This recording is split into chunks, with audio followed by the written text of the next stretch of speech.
یہ کہتے ہیں اگر کوئی کسی بیماری کو گالی دے، جیسے ڈپریشن وغیرہ کو، یا ہوا کو گالی دے دے، یا تیز بارش کو، قدرتی آفات کو، تو کیا یہ کفر ہوگا؟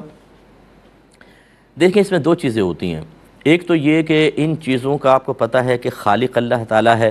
اور ان کو اللہ تعالیٰ ہی ان تمام امور کی تدبیر فرمانے والا ہے۔ فاعل حقیقی اللہ تعالیٰ، تیز ہوا اللہ ہی چلاتا ہے، بارش اللہ ہی برساتا ہے، اسی طریقے سے بیماریاں اللہ ہی دیتا ہے۔ تو اگر کسی کے ذہن میں یہ ہے کہ اللہ تعالیٰ نے یہ کیا اور وہ ان چیزوں کو گالی دے رہا ہے، لیکن ذہن میں یہ بھی ہے کہ اللہ نے ایسا کیوں کیا، تو معاذ اللہ ثم معاذ اللہ، یہ گویا کہ اللہ کی تقسیم پر ایک اعتراض بھی ہے، اور یہ گالی اللہ کی طرف بھی منسوب ہو سکتی ہے۔ جیسے میں نے آپ کو روایت عرض کی تھی، نبی کریم صلی اللہ علیہ وسلم فرماتے ہیں کہ اللہ تعالیٰ ارشاد فرماتا ہے کہ انسان زمانے کو گالی بکتا ہے، حالانکہ زمانہ تو میں ہوں، رات دن تو میں چلاتا ہوں، میں اختلاف پیدا کرتا ہوں رات دن کے اندر۔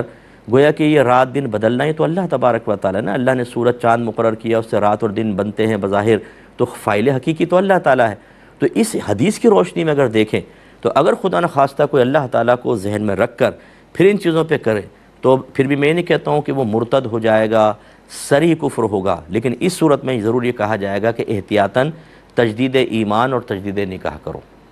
اور اگر ایسا کچھ بھی نہیں ہے، اللہ تعالیٰ کی طرف توجہ نہیں، ایک دم ہوا چلی سیاہی گر گئی، ہوا چلی چائے گر گئی، ڈپریشن میں آ گئے تو تکلیف ہو رہی ہے بہت زیادہ، تو وہ ایک دم اس کو برا بھلا کہہ دیا، اللہ تعالیٰ کا تصور ہی نہیں اس وقت ذہن کے اندر، تو پھر کفر تو نہیں ہے، لیکن بہرحال اچھا بھی نہیں ہے،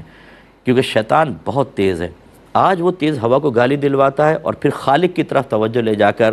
ہوا کے ساتھ ساتھ معاذ اللہ خالق کے لیے بھی زبان سے گالی نکلوائے گا، اور آپ کے ایمان کو خطرے میں ڈالے گا۔ یہ چیزیں آپ کو پتہ ہیں کہ یہ فاعل حقیقی نہیں ہے، یہ کوئی زندہ چیزیں نہیں ہیں کہ ہوا خود بخود چل کر آپ تک آ جاتی ہے، یا گرمی یا تیز بارش، یہ اللہ تعالیٰ برساتا ہے، فاعل حقیقی اللہ تعالیٰ ہے، اور ہمیں اللہ تعالیٰ کی رضا پر راضی رہنا ہے۔ تو بس یہ تھوڑی تفصیل اپنے ذہن میں رکھیں۔